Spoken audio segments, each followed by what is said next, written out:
Problem बनाया। तो research problem बनाने के बाद जो एक और इम्पॉर्टेंट फेज होती है कि आपने रिसर्च प्रॉब्लम तो बना लिया, लेकिन अब करना क्या है। तो आप उसको उस प्रॉब्लम से क्या मकसद हासिल करना चाहते हैं। तो आप इसके लिए जब आप आर्टिकल लिखते हैं तो आर्टिकल में आप, चल मैं आर्टिकल को ही मैं बना लेता हूँ साथ, कि आर्टिकल का आपने एक गैप निकाल कर टॉपिक बनाया है और उस टॉपिक में आपने प्रॉब्लम डिफाइन कर लिया, बड़ा स्पेसिफिक प्रॉब्लम, रेलिवेंट, सिग्निफिकेंट। तो अब उस प्रॉब्लम को मजीद समझने के लिए आपको उसे ब्रेक डाउन करना होगा, उसको तोड़ना होगा इनटू स्मॉलर यूनिट्स, ताकि आप उस प्रॉब्लम को अच्छे तरीके से मैनेज कर सकें, उसके ऊपर काम कर सकें डिफरेंट एंगल से। तो उन्हें ऑब्जेक्टिव्स कहते हैं। मेरा ख्याल है कि आप में से अक्सर लोग, कुछ लोगों को पता होना चाहिए कि what is aim, goals and objective. आप में से किसी को आइडिया है इसका? एम्स, गोल्स एंड ऑब्जेक्टिव, क्या डिफरेंस है इसमें? किसी को आइडिया है?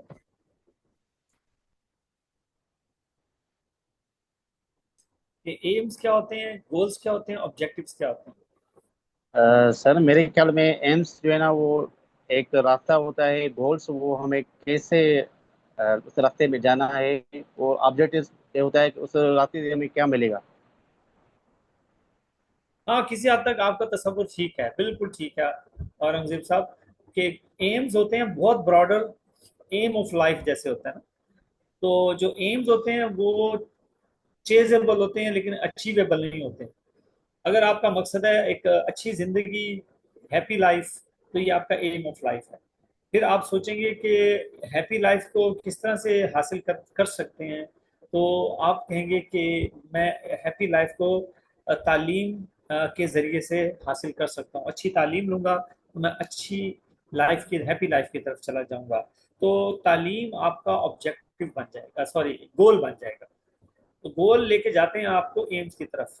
और फिर जो गोल्स होते हैं, जब आपने तालीम को गोल बना लिया तो फिर आप इसको ब्रेक डाउन करोगे, मैं एजुकेशन कौन सी लूँ, क्या मैं साइंसेस की तरफ जाऊँ, क्या मैं सोशल साइंसेस की तरफ जाऊँ।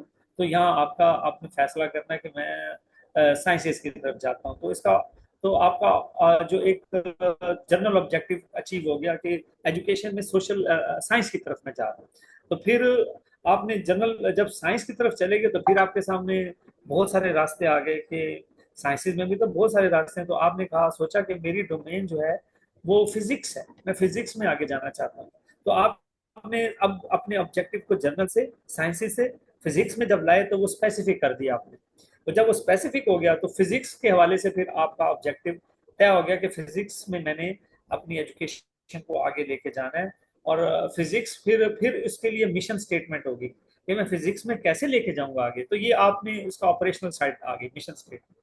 तो वो भी ऑब्जेक्टिव्स में आ सकती है कि मैं बाय मींस ऑफ जो एजुकेशन है कि वो मैं फॉरेन से हासिल करूँ, फॉरेन में कौन से इदारे से हासिल करूंगा, फलां इदारे से हासिल करूंगा। तो इस तरह से ऑब्जेक्टिव आपके और क्लियर होते चले जाएंगे। तो ये इंसान को जब अपनी अपनी जो छोटी सी जिंदगी है, हमें से प्लान करना चाहिए एम्स, गोल्स और ऑब्जेक्टिव्स में, और इसकी स्ट्रेटेजी को मिशन स्टेटमेंट के सूरत में करना चाहिए। हम सब कुछ प्लान करते हैं लेकिन अपनी जिंदगी की पूरी जिंदगी को प्लान नहीं करते। हम ये सोचते हैं कि शायद पता नहीं अगले लम्हे क्या हो जाए। वो हजरत अली का कौल है कि जब दीन का काम करो तो ऐसे करो जैसे अगले लम्हे ही तुमने इस दुनिया से चले जाना है, और अगर दुनिया का काम करो तो ऐसे करो कि जैसे 100 साल का रहना है। मुझे बड़ी प्रैक्टिकल नजर आई हमेशा ये उनकी बात जो है ना, हजरत अली रजी अल्लाह तआला अन्हु की। तो ये गोल्स को मैंने जनरली आपसे डिस्कस किया। अब हम अपने इसके साथ देखते हैं कि जो हमारे पास एक असाइनमेंट है, इसको हम देखते हैं कि किस तरह से हम इसको डिस्कस कर सकते हैं। तो प्रॉब्लम के बाद, स्टेटमेंट ऑफ द प्रॉब्लम या आइडेंटिफिकेशन ऑफ द प्रॉब्लम के बाद उसके जो ऑब्जेक्टिव्स हैं, research objectives are specific goals, इसको स्पेसिफिक गोल्स कह सकते हैं। A study aims to achieve, जो आपकी स्टडी अचीव करना चाहती है गोल्स को। मैंने बताया एम्स अचीवेबल नहीं होते, गोल्स अचीवेबल होते हैं। तो गोल्स को मजीद देखते हैं आगे। They break down the main research problem, जो मेन रिसर्च प्रॉब्लम है वो हम उसे छोटा थोड़ा कर लेते हैं, छोटा कर लेते हैं। देखें, आप जो स्टडी आपने, आप तालीम हासिल कर रहे हैं, आपने तालीम यकदम तो नहीं आपने मास्टर्स कर लिया, आपने उसे ब्रेक डाउन किया ना। फर्स्ट यानी 1 क्लास से लेकर 10 तक, फिर उसके बाद 12 तक, फिर उसके बाद BS पूरी 4 इयर्स, तो आपने ब्रेक डाउन किया उसको। तो हम अपनी रिसर्च के ऑब्जेक्टिव्स को भी इस तरह से ब्रेक डाउन करते हैं। A research problem tells us what is wrong or missing। तो रिसर्च प्रॉब्लम्स पहले हमें बता देता है कि कौन सी चीज गलत हो रही है या कौन सी मिसिंग है, गैप, या हम पीछे पड़ा है। जबकि research objectives tell us what we want to find out. अब उस प्रॉब्लम में से, उस रॉन्ग में से, उस मिसिंग में से हमने तलाश क्या करना है, तो रिसर्च ऑब्जेक्टिव्स हमें बताते हैं।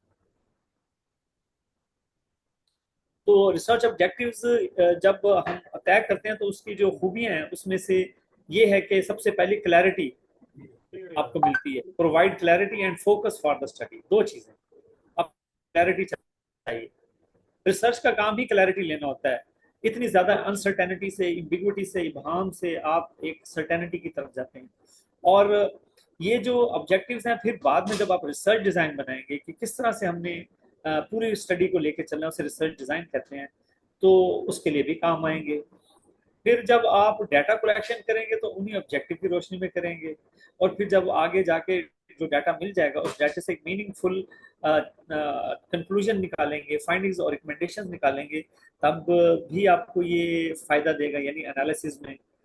तो जो रिसर्च ऑब्जेक्टिव्स हैं वो आपको आपको क्लैरिटी देते हैं, आपको फोकस देते हैं, आपके रिसर्च डिजाइन में आपकी मदद करते हैं, डाटा कलेक्शन में मदद करते हैं, और जो कुछ हासिल किया होता है उसको उसको एनालाइज करके एक मीनिंगफुल आउटकम निकालने में मदद देते हैं। और ट्रैक पे आप रहेंगे और इररेलीवेंट इंफॉर्मेशन से बचेंगे। देखिए, रिसर्च है ही ट्रैक पे रहना, इररेलीवेंट से बचना। हम आहिस्ता आहिस्ता इररेलीवेंट चीजों को अलग करते जा रहे हैं अपने रास्ते से। तो ये मुझे लाइन हमेशा पसंद आई है कि हम इररेलीवेंट चीजों से जान छुड़ाते जाएं, तो वो जो है रेलिवेंट की तरफ रहेंगे हम। एक शख्स बनाता था पत्थर के शेर, यानी ये जो लाइन, उसका बेटा देखता रहता था। तो उसने कहा, बाबा आप जो है पत्थर से आप शेर कैसे बना लेते हैं? वो कहता, बेटा मैं पत्थर से शेर नहीं बनाता, शेर पत्थर के अंदर ही होता है, मैं बस उसके पर्दे हटा देता हूँ। तो कमाल जवाब था उसका कि मैं वो इरेलीवेंट सारा जो मटेरियल उसके गिर्द लगा हुआ है, मैं जब उतारता हूँ तो शेयर निकल आता है बाहर। तो रिसर्च में भी इरेलीवेंट से बचना होता है। तो जब आप इरेलीवेंट से बच जाएंगे तो आप रेलिवेंट हो जाएंगे। और communicate to the readers what the study intends to achieve. और पढ़ने वाले को पता चल जाता है ऑब्जेक्टिव देख के कि आप क्या अचीव करने जा रहे हैं। तो ये कुछ जर्नल सी बैकग्राउंड डिस्कशन थी कि जो ऑब्जेक्टिव्स होते हैं वो हमें बताते हैं कि व्हाट टू फाइंड, क्या तलाश करना है। और ये हमें फायदा देते हैं, क्लैरिटी देते हैं, फोकस देते हैं, रिसर्च डिजाइन बनाने में मदद देते हैं, डाटा कलेक्शन में मदद देते हैं, और एनालिसिस में मदद देते हैं। और ये हमें इरेलीवेंट से बचा लेते हैं। शुरू में बात की कि जनरल ऑब्जेक्टिव्स होते हैं और कुछ स्पेसिफिक ऑब्जेक्टिव होते हैं। तो जो ब्रॉड एम होगा हम उसे कह सकते हैं general objectives. State the overall purpose of the study. जब आप ओवरऑल पर्पस बताते हैं, example to examine the impact of social media on university student, university student पे सोशल मीडिया के असरात। अब ये जो सोशल मीडिया है आजकल, ये एक काफ़ी एक वर्चुअल वर्ल्ड है जिसमें स्टूडेंट मगन होके लॉन्ग टर्म स्टडी से दूर होते जा रहे हैं। हम भी देख रहे होते हैं। मैं बच्चों को, जो मेरे लिए चैलेंज होता है कि बच्चा कहता है फटाफट लेक्चर हो जाए, और वो सब्र नहीं कर सक रहा होता एंड तक, और जितनी जल्दी वो कहते हैं लेक्चर खत्म हो जाए। तो मैंने उसको फनी इंटरेस्टिंग बनाने की पूरी कोशिश करता हूँ ताकि बच्चा पढ़े। उसकी वजह क्या है कि बच्चा फ्लीटिंग मेमोरी की तरफ चला गया, कि जल्दी जल्दी मंजर बदल जाए। और जबकि स्टडी एक रेगुलस काम होता है और एजुकेशन रेगुलस काम है। तो to examine the impact of social media on university students, तो इस कॉन्टेक्स्ट में ये आप सोशल मीडिया पर इम्पैक्ट देख सकते हैं और उनकी मेंटल हेल्थ की हालत क्या है उसकी। कुछ कह रहे हैं आप? खत्म थियण वारो। जी जी, कुछ है बात?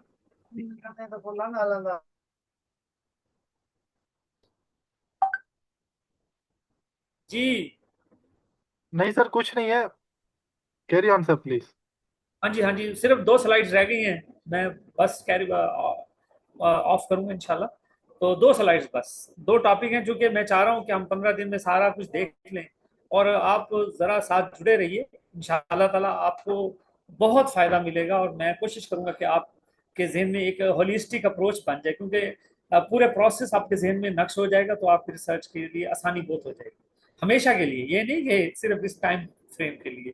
और और इसमें बहुत फायदा है। आज मुझे स्टूडेंट बता रहा था कि उसने $4000 की जो है एक स्कॉलरशिप विन की है, सिर्फ इस वजह से कि उसने अच्छी प्रपोजल लिख के भेजी थी। और वो कहता है ये $50,000 तक आप ले सकते हैं एक आर्टिकल से, अगर आप सही जगह पर हिट करना सीख जाएं।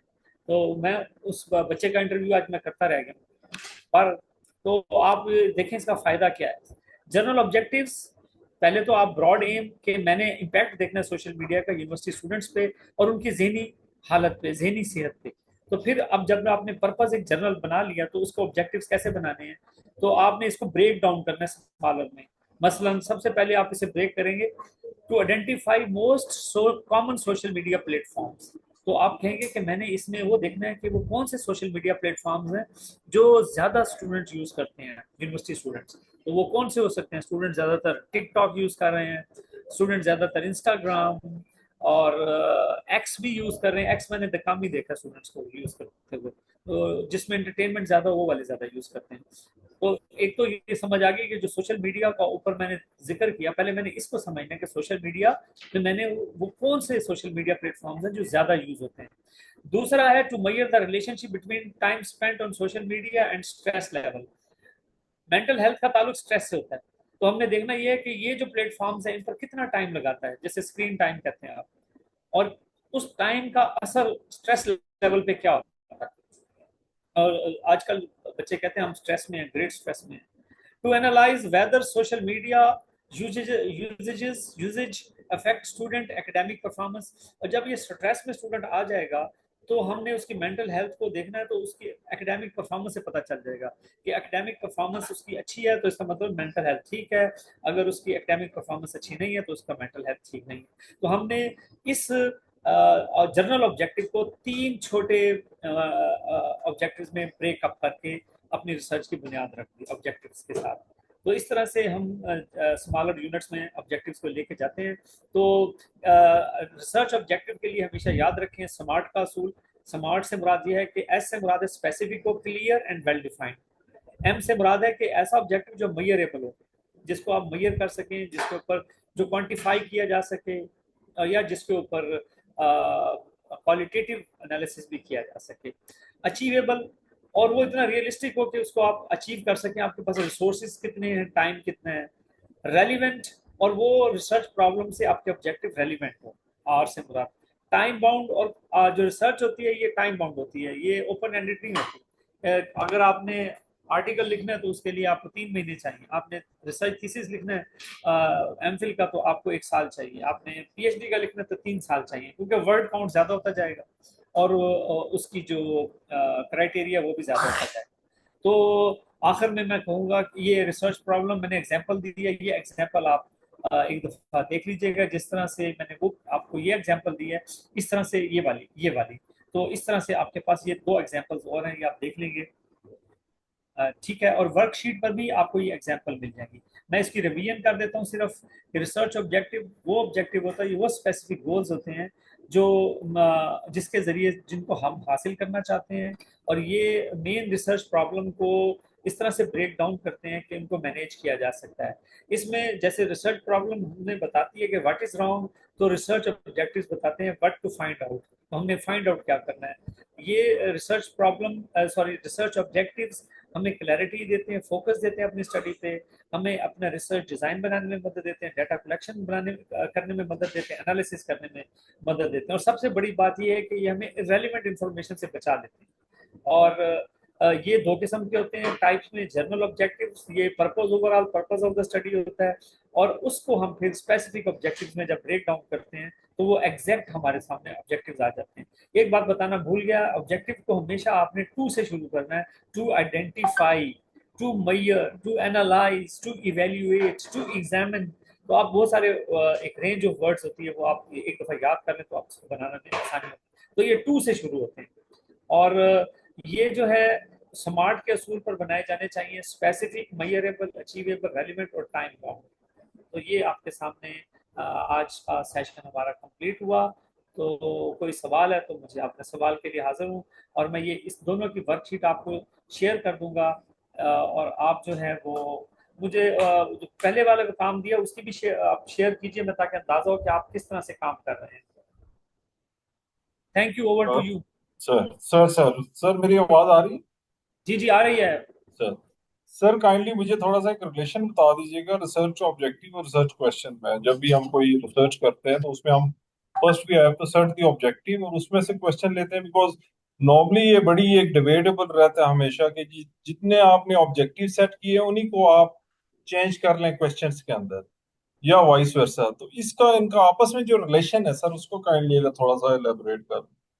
हाँ जी, अब it depends on your research, nature of research के। अगर आप किस लेवल की रिसर्च कर रहे हैं, आर्टिकल लिखना है, या आपने एमफिल का थीसिस लिखना है, या आपने जो है वो एक पीएचडी का थीसिस लिखना है, तो फिर इसकी तादाद कमोबेश की जा सकती है। लेकिन ज्यादातर जो स्कॉलर्स जो हैं उनको चाहिए कि वो स्टडी की नेचर को समझते हुए अपने ऑब्जेक्टिव्स को तय करें। पहली तो बात है, ऑब्जेक्टिव क्लियर हो जाएं तो एक ऑब्जेक्टिव के 2 सवाल भी बन सकते हैं, 3 भी बन सकते हैं। मैं आपको एक टेम्पलेट शेयर करूंगा जिसमें हम जब क्वेश्चंस यानी ऑब्जेक्टिव्स बनाते हैं, ऑब्जेक्टिव्स को के साथ हम कितने क्वेश्चंस आगे बना सकते हैं, वो मैं आपको टेम्पलेट शेयर जरूर करूंगा। और उससे आपको काफी क्लैरिटी मिल जाएगी कि जो रिसर्च क्वेश्चन की डोमेन है वो ऑब्जेक्टिव्स में ज्यादा होती है। ऑब्जेक्टिव ज्यादा नहीं किए करने चाहिए, लेकिन आप उन ऑब्जेक्टिव्स को रिसर्चेबल रिसर्च क्वेश्चंस में बना सकते हैं, और 2 बना सकते हैं, 3 बना सकते हैं एक ऑब्जेक्टिव का। जितने ज्यादा सवाल और एंगल बनाते जाएंगे फिर आपकी रिसर्च भी उतनी एक्सटेंसिव होती जाएगी। तो कोशिश की जानी चाहिए कि ऑब्जेक्टिव से, अगर वो बिल्कुल एग्जैक्ट ऑब्जेक्टिव तक है, क्योंकि आपको पता है स्टूडेंट की कैपेसिटी भी होती है, तो हम कहते हैं कि इस ऑब्जेक्टिव्स के जितने ही बना लो, इन ऑब्जेक्टिव्स को ही निकाल लो रिसर्च क्वेश्चन में, तो स्टूडेंट फिर इतना कर लेते हैं।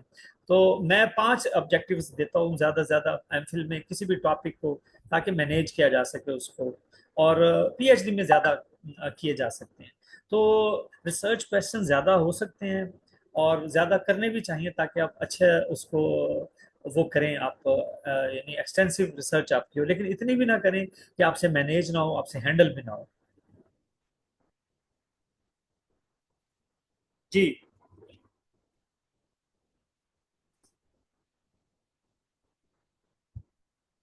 जी, एनीथिंग एल्स गफार साहब? अच्छा, अगर किसी का नहीं सवाल। Sir, thank you sir, clear हो गया। जी। मैं आपको वो शेयर करूंगा, जब वो आप टेम्पलेट देखेंगे ना तो आपको खुद ही अंदाजा हो जाएगा।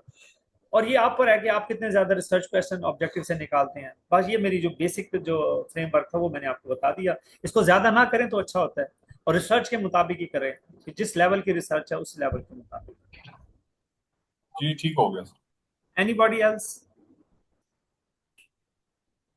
अ, सर इसको हम एंड करें, अगर किसी का सवाल नहीं है तो बस। चलें चलें, ठीक हो गया। Thank you everybody. Thank you. और कल इंशाल्लाह ताला मुलाकात होगी।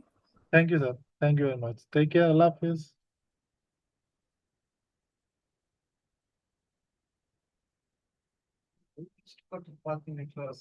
नहीं, अनंत आ गए। तुम भले ही आना, बस तुम आज सुस्ती